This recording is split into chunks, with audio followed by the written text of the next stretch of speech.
দেখো বন্ধুরা, কলেজ ঘাটে এসে দেখছি কত ঠাকুর রাখা হয়েছে। মা গঙ্গাতে বিসর্জন করা হবে না, সেই জন্য সব চারিদিকে ঠাকুর রাখা হয়েছে। দেখো কত, প্রচুর ঠাকুর, কত রকমের, দেখে চোখ ধাঁধিয়ে গেছে। কত রকমের ঠাকুর দেখো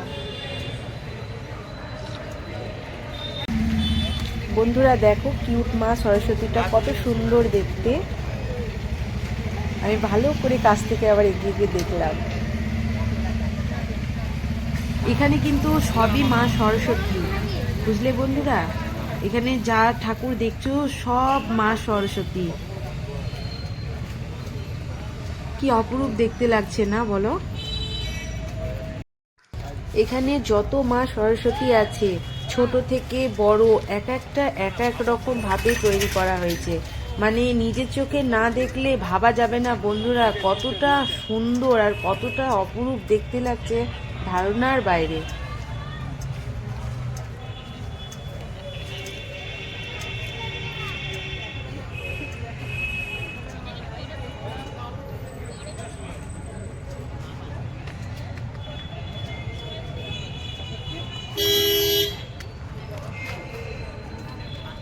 এইটুকু টাইমের মধ্যে দেখো কত ঠাকুর চলেই আসে, একটার পর একটা, একটার পর একটা, প্রচুর, শেষই হচ্ছে না। এইটুকু টাইমের মধ্যে যে এত যে ঠাকুর আসছে চারিদিক দিয়ে, সব আসছে। এই তো আরেকটা ঠাকুর আসছে, বড় মা সরস্বতী। ওই দেখো একটা একটা একটা করে জমা পড়ে গেছে, প্রচুর।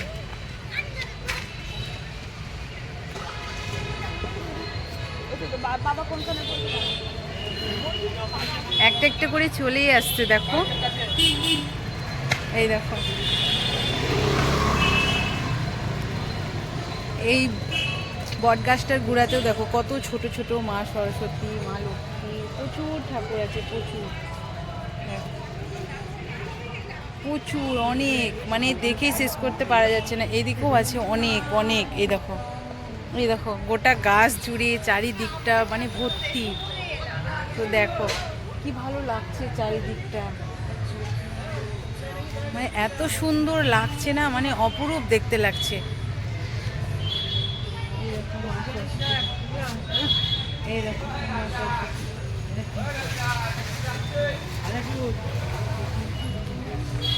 খুবই অপরূপ দেখতে লাগছে। মানে ভাবতেই পারিনি যে কলেজ ঘাটে এসে আমরা এত সুন্দর একটা দৃশ্য দেখতে পাবো, এত অপরূপ দেখতে লাগছে। মানে কি বলবো, মানে যেই ঠাকুরটাকে দেখছি মন ভরে যাচ্ছে চারিদিক দেখে।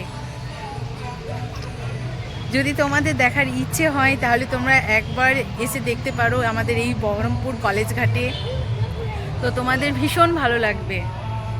তো ভিডিওটা এইটুকুই, নেক্সট ভিডিওতে দেখা হচ্ছে, টাটা।